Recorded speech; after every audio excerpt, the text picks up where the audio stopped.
Assalamualaikum warahmatullahi wabarakatuh. Salam sehat selalu. Tapi pun para mahasiswa-mahasiswi yang saya hormati, selamat bertemu kembali di mata kuliah metode penelitian kualitatif. Pada pertemuan kali ini kita akan membahas asumsi dalam penelitian kualitatif. Asumsi dalam penelitian kualitatif, sebelum kita membahas lebih jauh, kita akan membahas apa itu asumsi. Asumsi adalah praduga atau dugaan sementara yang belum terbukti kebenarannya atau suatu kejadian yang kita yakini kebenarannya. Keyakinan seseorang sebagai syarat memutuskan melakukan suatu kegiatan. Contohnya kalau Anda semuanya waktu kuliah di S1 ini meyakini atau berasumsi bahwa kuliah S1 bisa meningkatkan kemampuan akademik. Itu adalah asumsi, keyakinan yang kita miliki di dalam memutuskan suatu kegiatan. Kita memutuskan kuliah S1 karena dengan kuliah S1 bisa merubah keadaan, bisa meningkatkan kemampuan akademik, dan seterusnya. Itu adalah asumsi. Jadi dalam asumsi tidak butuh pembuktian. Sekali lagi, dalam asumsi tidak butuh pembuktian.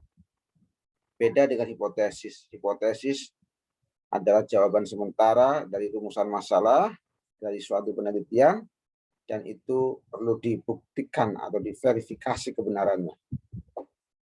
Asumsi tidak butuh pembuktian. Bahwa kita kalau kuliah S1 bisa meningkatkan kemampuan akademik, kuliah S1 bisa merubah keadaan ekonomi sosial kita dan seterusnya. Itu tidak usah dibuktikan, itu adalah asumsi. Yang dengan asumsi itu kita memutuskan kuliah S1. Contoh lain asumsi, kenapa tidak butuh pembuktian? Misalnya ada perusahaan sepatu ingin membuka cabang. Maka perusahaan sepatu ini mengutus 2 peneliti ke tempat yang sama. Di tempat yang sama itu ada fakta empiris. Fakta empirisnya apa? Fakta empirisnya adalah tidak ada penduduk yang memakai sepatu. Jadi ada 2 peneliti yang datang ke suatu tempat yang sama, mendapatkan fakta yang sama, yaitu semua penduduk tidak ada yang memakai sepatu. Kemudian kedua peneliti itu pulang. Setelah pulang, si peneliti A memutuskan tidak perlu perusahaan sepatu membuka cabang di desa tersebut. Kenapa tidak perlu? Karena kalau membuka cabang perusahaan sepatu di daerah tersebut tidak ada gunanya. Karena tidak ada yang beli. Semua penduduknya tidak ada yang memakai sepatu sama sekali. Sehingga tidak usah membuka cabang di wilayah tersebut. Itu peneliti 1 atau peneliti A. Tetapi sebaliknya peneliti B mengatakan hal yang sebaliknya. Menurut peneliti B, perusahaan sepatu kita perlu membuka cabang di wilayah itu. Kenapa perlu membuka cabang? Karena di sanalah ada peluang besar untuk perusahaan kita menjadi besar. Untuk sepatu kita bisa laku keras. Kenapa bisa laku keras? Diprediksi penduduk tersebut tidak mau memakai sepatu karena belum tahu makna atau kegunaan manfaat memakai sepatu. Sehingga kita perlu merubah budaya mereka dari yang tidak mau pakai sepatu untuk mau pakai sepatu. Jadi mereka tidak mau pakai sepatu bukan karena mereka memang ingin tidak pakai sepatu, tetapi ada budaya yang itu perlu kita rubah, yaitu budaya tradisional ke budaya yang modern. Kalau kita mampu merubah mindset mereka atau budaya mereka dari yang tadinya tidak pakai sepatu menjadi pakai sepatu, maka berarti kita sudah berhasil. Oleh karena itu adalah tantangan, peluang bagi kita untuk membuka perusahaan sepatu di sana. Nah, itu maknanya apa? Pada fakta empiris yang sama bisa terjadi keputusan atau hasil kesimpulan yang berbeda. Yang satu memutuskan untuk buka cabang, yang satu tidak. Pertanyaannya, manakah yang benar di antara kedua peneliti tersebut? Yang benar A atau B? Nah, jawabannya adalah kedua-duanya benar. Dari fakta yang sama kemudian mengandung kesimpulan yang berbeda atau asumsi yang berbeda, kedua-duanya benar. Tergantung keyakinan dari masing-masing peneliti. Karena faktanya sama, asumsinya bisa berbeda. Kalau kita meyakini bahwa perlu dibangun pabrik di situ, karena itu adalah budaya dan budaya bisa dirubah, maka kita yakin perlu dibuat pabrik, dibikin pabrik, dibangun pabrik. Tetapi kalau kita yakin tidak perlu dibangun pabrik, karena tidak ada yang pakai sepatu, nanti takut nggak laku, laksanakan. Itulah ilmu pengetahuan. Ilmu pengetahuan butuh asumsi sebelum berjalan jauh sampai ke ujung dunia. Ilmu pengetahuan butuh asumsi. Asumsi-asumsi kebenaran tergantung asumsi yang kita bangun. Sekali lagi, fakta empiris yang sama bisa melahirkan asumsi yang berbeda. Ilmu pengetahuan demikian juga membutuhkan asumsi kebenaran. Asumsi kebenaran itu tergantung apa yang kita bangun.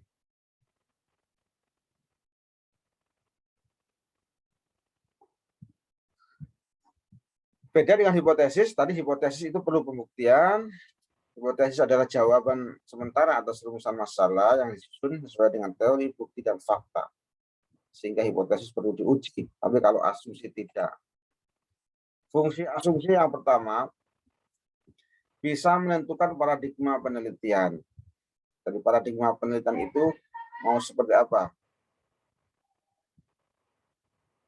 Kualitatif atau kuantitatif, atau gabungan kualitatif dan kuantitatif, dan seterusnya. Yang kedua, mampu membantu menyimpulkan atau mempengaruhi penelitian. Nah, tadi seperti kasus perusahaan sepatu, berarti membantu menyimpulkan perlu dibangun pabrik sepatu atau tidak perlu dibangun pabrik sepatu. Nah, itu. Jadi peneliti bisa menyimpulkan atau mempengaruhi penelitian berdasarkan asumsi yang kita bangun sebelum melaksanakan penelitian. Jenis-jenis asumsi ada aksioma. Aksioma itu kebenaran yang tidak perlu dibuktikan. Contohnya keseluruhan lebih besar daripada bagian, itu tidak perlu dibuktikan karena sudah pasti benar. Bahwa keseluruhan itu bagian dari lebih besar daripada bagian, kalau bagian itu lebih kecil dari keseluruhan, itu sudah pasti benar, logis. Kemudian contoh lagi misalnya janda adalah wanita yang pernah menikah. Memang kenyataannya memang janda adalah wanita yang pernah menikah, jadi tidak usah dibuktikan. Kalau postulat adalah fakta yang diterima apa adanya kebenarannya itu. Ini fakta di masyarakat yang kita lihat, fakta empiris yang kebenarannya kita terima apa adanya. Contohnya matahari terbit dari timur, matahari tenggelam dari barat, itu kita lihat setiap hari, itu fakta, postulat. Tuhan itu diperlukan agar kita itu bisa hidup bermoral, ada etika, ya, hidup baik. Nah, itu juga fakta, itu postulat, fakta yang diterima apa adanya dan terbukti kebenarannya. Premis, yang ketiga adalah premis. Pangkal pendapat. Nah, semua manusia mati, Ahmad manusia, Ahmad pasti mati. Ini ada premis mayor, premis minor, dan konklusi. Berpikir deduktif, premis. Ya. Jadi asumsi itu bisa aksioma, postulat, atau premis. Yang perlu diperhatikan dalam merumuskan asumsi, yang pertama, buatlah secara operasional atau jelas. Bagaimana teknis membangun pabrik sepatu? Ya tadi ya. Jadi, mengapa perlu dibangun pabrik sepatu? Dibuatlah secara teknis operasional, caranya membangun pabrik sepatu. Yang kedua, asumsi harus menggambarkan situasi yang sebenarnya atau fakta yang asli. Tadi, fakta yang aslinya adalah tidak ada masyarakat yang memakai sepatu. Kesimpulannya A atau B itu berdasarkan fakta yang sebenarnya atau fakta asli. Walaupun dalam fakta yang sama bisa disimpulkan berbeda. Tetapi asumsi disimpulkan berasal dari fakta yang senyatanya atau yang aslinya. Yang ketiga, dinyatakan secara jelas supaya tidak mengandung interpretasi. Ya. Usulan bangun pabrik itu adalah pernyataan yang jelas. Membangun pabrik atau tidak membangun pabrik. Nah, kalau membangun pabrik, teknisnya bagaimana? Kalau tidak membangun pabrik, kenapa? Jadi dinyatakan secara jelas supaya tidak mengandung multi interpretasi. Yang keempat, asumsi dibangun bisa menjadi stimulus, ya, mengungkap kebenaran, stimulus atau penyebab. Oh, ternyata benar di sana butuh pabrik. Nah, ternyata benar di sana itu tidak pakai sepatu hanya budaya itu bisa dirubah. Ya, yang perlu diperhatikan dalam menyusun asumsi. Istilah-istilah dalam penelitian kualitatif ada fakta. Bertrand Russell itu dalam Akhir Rubis 2015. Fakta adalah segala sesuatu yang ada di alam. Semua sesuatu yang ada di alam itu adalah fakta yang kita lihat, yang kita dengar, yang kita amati, dan seterusnya. Cirinya, fakta itu cirinya dapat diobservasi atau dibuktikan benar salahnya secara empiris. Jadi fakta itu harus bisa nyata, berbentuk data empiris, bisa dilihat, bisa dibuktikan. Kalau yang tidak bisa dibuktikan, yang goib-goib, yang tidak kelihatan, itu bukan fakta. Ada fakta alam, ada fakta sosial. Fakta alam berarti kita lihat sekitar, lingkungan kita sekitar, ada alam semesta, kita lihat, nah itu ada fakta. Kemudian ada fakta sosial, misalnya kriminalitas, itu fakta sosial, kemiskinan, kebanjiran, banjir, ya, kesenjangan, ekonomi, dan seterusnya. Itu adalah fakta. Ada budaya juga. Ilmu dibangun dari fakta, bukan fakta seperti toyol, jin, dan seterusnya. Itu bukan fakta. Oleh karenanya peran fakta adalah mempertanyakan dan memperluas rumusan teori. Contohnya teori kalau kucing berekor panjang. Teori kucing berekor panjang berarti ada fakta bahwa kucing itu umumnya berekor panjang. Jadi teori bahwa kucing berekor panjang karena faktanya memang banyak kucing berekor panjang. Walaupun mungkin ada satu atau dua kucing yang berekor tidak panjang. Peran fakta pertama mempertanyakan dan memperluas rumusan teori.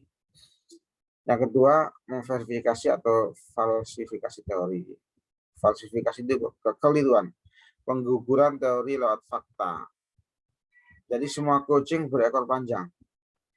Ini difalsifikasi karena ada kucing yang berekor pendek. Nah, ya. Jadi teori bahwa semua kucing berekor panjang, kebenarannya sementara, sepanjang belum ditemukan kucing yang berekor pendek. Tetapi kalau ditemukan, oh ternyata ada kucing berekor pendek, setelah ditemukan kucing yang berekor pendek, maka teori yang mengatakan semua kucing berekor panjang menjadi gugur, difalsifikasi. Karena apa? Karena ada fakta bahwa ada kucing berekor pendek. Jadi peran fakta itu bisa memverifikasi atau memfalsifikasi teori. Yang ketiga, memunculkan teori baru. Misalnya The Religion of Java, Forget gitu ya. Ada Islam Java, ada Santri, DAI, dan Abangan, itu adalah teori baru. Ada kucing yang berekor pendek, itu teori baru. Konsep dalam berpikir atau menyatakan suatu fakta, kita gunakan bahasa dan simbol. Ya. Itulah konsep. Jadi, konsep merupakan cara berpikir kita dalam menyampaikan suatu fakta dengan menggunakan bahasa dan simbol. Jadi ilmu diawali dengan konsep untuk mendeskripsikan dunia empiris.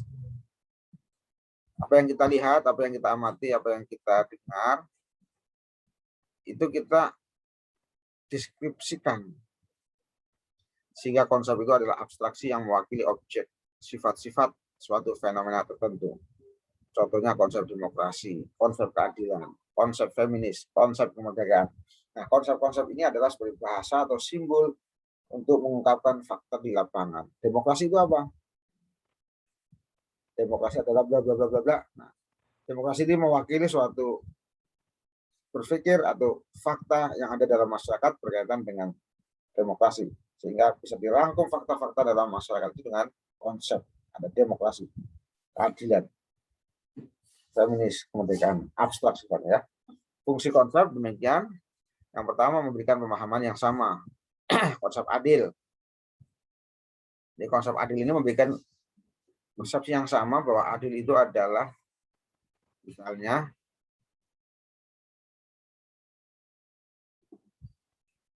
proporsional. Ada pembagian yang proporsional. Misalnya kalau ada anak 6, anak pertama sekolah S2, yang kedua S1, maka pembagian antara anak pertama dan kedua akan berbeda karena semua tergantung proporsional, tergantung kondisi anaknya. Jadi yang adil itu bukan berarti pembagian sama rata. Adil pembagian sesuatu berdasarkan proporsinya masing-masing. Punya anak 6, yang terakhir anaknya baru SD, tentunya pembagian keuangan setiap bulan akan berbeda dengan anak yang sudah kuliah S1 atau SMA atau SMP. Jadi ada perbedaan antara pembagian karena adanya proporsi masing-masing. Jadi adil bukan berarti sama rata, sama rasa, pembagian yang sama, tetapi berdasarkan proporsi masing-masing. Dalam konteks adil inilah mungkin ya, dulu mungkin, kenapa tidak sama pembagian keuangan antara katakanlah Jawa, Sumatera, Kalimantan, dan seterusnya. Itu adalah konsep pertama, fungsinya adalah memberikan pemahaman yang sama. Yang kedua, memberi sudut pandang dalam membahas masalah. Misalnya adil dalam ekonomi, maksudnya apa? Adil dalam pemerintahan, dan seterusnya. Jadi memberi sudut pandang dalam membahas masalah. Yang ketiga, membantu mengenal sifat-sifat fenomena yang jadi fokus objek kajian. Contohnya adil. Adil itu ciri-cirinya adalah tidak diskriminatif, proporsional. Nah, memberi penjelasan mengenai sifat-sifat daripada fenomena yang kita jadikan sebagai fokus objek kajian. Yang keempat, membantu mengorganisir gagasan, data, dan lain-lain. Jika didefinisikan adil itu adalah bla bla bla bla bla. Nah, ya, fungsi konsep membantu mengorganisir gagasan atau data. Teori itu adalah melihat, memperhatikan, yaitu suatu pernyataan atau proposisi tentang sesuatu, contohnya berkuasa. Terlalu lama berkuasa cenderung otoriter. Nah, kita mengatakan seperti itu karena melihat bahwa umumnya kalau pimpinan negara, kalau yang berkuasa terlalu lama cenderung otoriter. Ya. Teori melihat atau memperhatikan suatu pernyataan atau proposisi tentang sesuatu. Kemudian teori juga penjelasan apa yang terjadi di proses atau gejala-gejala sesuatu. Teori sebagai jawaban terhadap pertanyaan mengapa. Contohnya mengapa terjadi pandemi COVID-19, dan melahirkanlah teori. COVID-19 terjadi karena apa, ya, dan seterusnya. Menjelaskan apa yang terjadi tentang proses atau gejala sesuatu. Oleh karenanya, fungsi teori adalah mengarahkan observasi seperti kacamata, ya. Mengapa terjadi pandemi?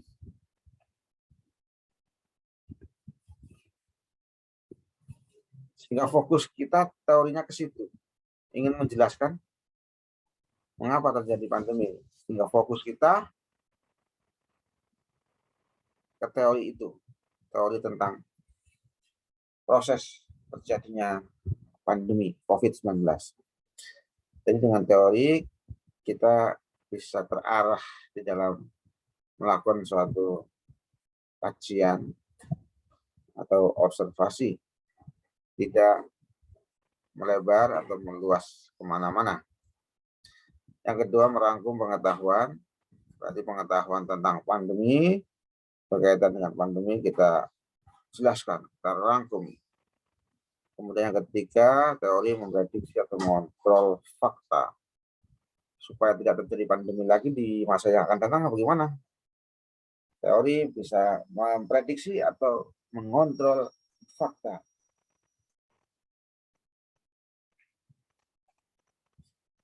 Terakhir, dari Lincoln and Kuga. Jadi asumsi dasar penelitian kualitatif ada 5. Yang pertama, penelitian kualitatif itu meneliti tentang realitas sosial. Tadi ada realitas alam, realitas budaya, realitas ekonomi, realitas politik, realitas kenegaraan, dan lain-lain, realitas pendidikan. Dalam penelitian kualitatif, kita meneliti tentang realitas sosial. Apa itu realitas sosial? Realitas sosial adalah fakta yang ada dalam masyarakat. Jadi semua data-data empiris, kenyataan yang bisa kita lihat, yang kita dengar, yang kita alami, yang kita amati di dalam masyarakat. Yang di dalam masyarakat itu biasanya dipengaruhi oleh konsensus, kesepakatan bersama. Misalnya di Jogja ada Grebek Suro. Acara Grebek Suro itu ada konsensus, kesepakatan bersama yang sudah turun-temurun.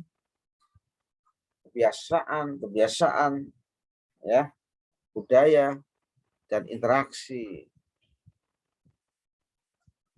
hubungan antar manusia dengan manusia atau manusia dengan organisasi dan seterusnya. Realitas sosial ini banyak sekali, misalnya realitas sosial yang ada dalam keluarga, realitas sosial yang ada dalam sekolah, realitas sosial pendidikan, masyarakat, organisasi sosial. Jadi realitas sosial itu adalah jamak atau banyak, kompleks, subjektif, Oleh karena dalam penelitian kualitatif, realitas sosial itu tidak tunggal, tetapi jamak. Artinya banyak sekali dan itu subjektif. Beda dengan kuantitatif.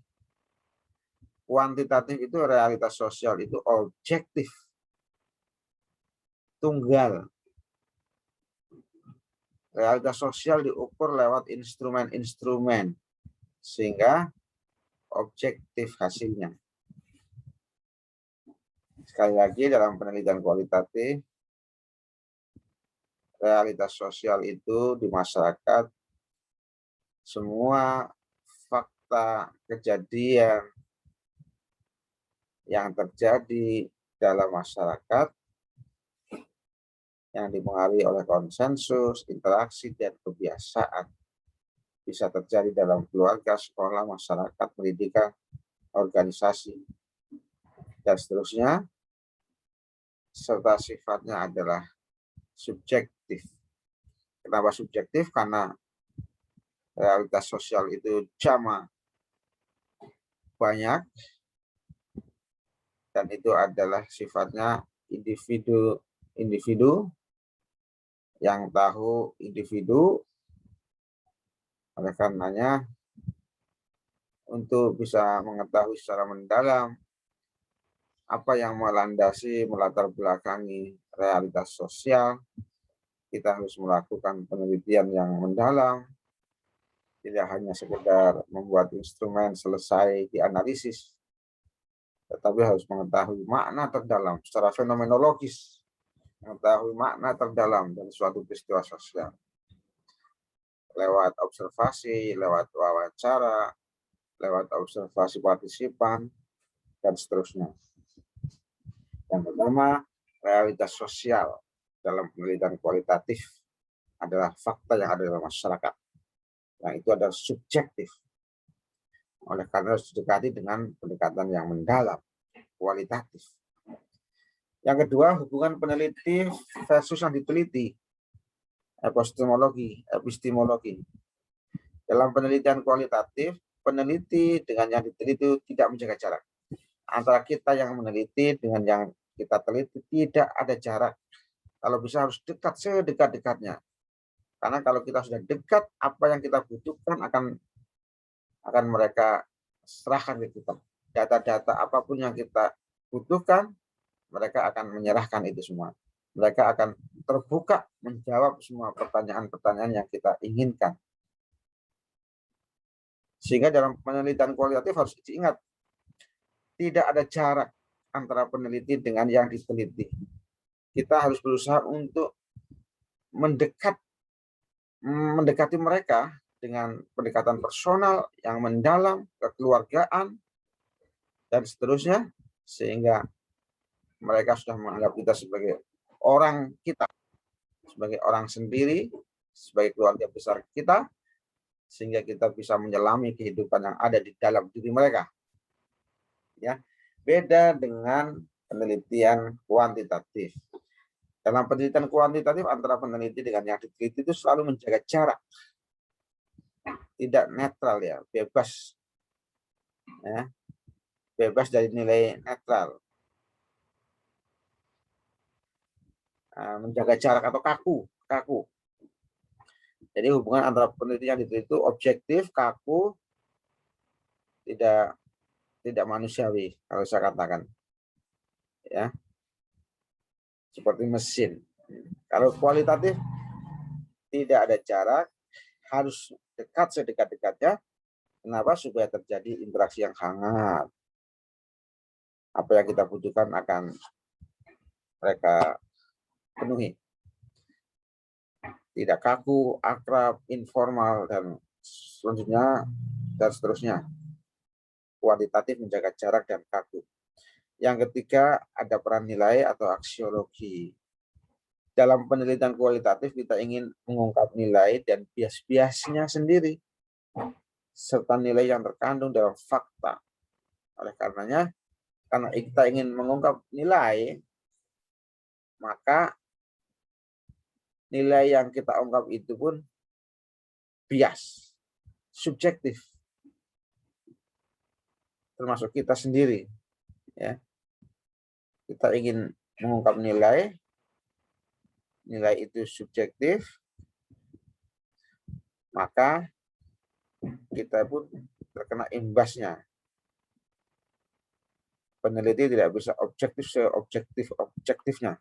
Peneliti juga punya pandangan tersendiri tentang nilai tersebut. Itu maksudnya mengungkap nilai dan bias-biasnya sendiri, serta nilai yang terkandung dalam fakta, yang mana nilai itu syarat fakta empiris itu syarat nilai, dan bias atau subjektif, setiap orang berbeda menginterpretasikan suatu nilai. Dalam kuantitatif, nilai itu objektif, tidak netral, bebas nilai netral, bebas nilai ya. Dalam kuantitatif, penelitian itu bebas nilai atau netral. Kalau kita terikat nilai, ya, tidak bebas nilai, tidak netral. Asumsi dasar penelitian ketiga adalah peran nilai. Dalam penelitian kualitatif kita ingin mengungkap nilai, yang nilai itu subjektif, bias, tetapi intinya kita ingin memahami nilai yang terkandung dalam fakta. Yang keempat, dalam penelitian kualitatif, asumsi dasarnya adalah bahasa peneliti atau retorika. Penelitian kualitatif menggunakan bahasa sendiri atau kosakata sendiri. Contohnya adalah makna, ada meaning, ada pemahaman, ada understanding. Kalau kuantitatif bahasanya baku, formal, ada perbandingan, korelasi. Pemahaman dalam penelitian kualitatif tentang sesuatu. Ingin memahami sesuatu, ingin memaknai sesuatu. Jadi retorika dari segi bahasa, menggunakan bahasa kita sendiri, ya, bahasa peneliti. Oleh karenanya perlu jam terbang yang tinggi dalam penelitian kualitatif, dalam hal bahasa dan observasi serta wawancara. Yang itu ada teknik-tekniknya tersendiri yang harus dibiasakan dan perlu untuk jam terbang. Yang keempat, bahasa peneliti dalam penelitian kualitatif menggunakan bahasa sendiri, kosakata sendiri, memaknai terhadap fakta sosial, memahami fakta sosial, ada meaning, ada understanding. Kalau kuantitatif, baku bahasanya formal, korelasi antara bla bla bla, dan seterusnya. Yang kelima atau terakhir, asumsi dasar penelitian kualitatif lebih mementingkan proses penelitian atau induktif dan terbuka.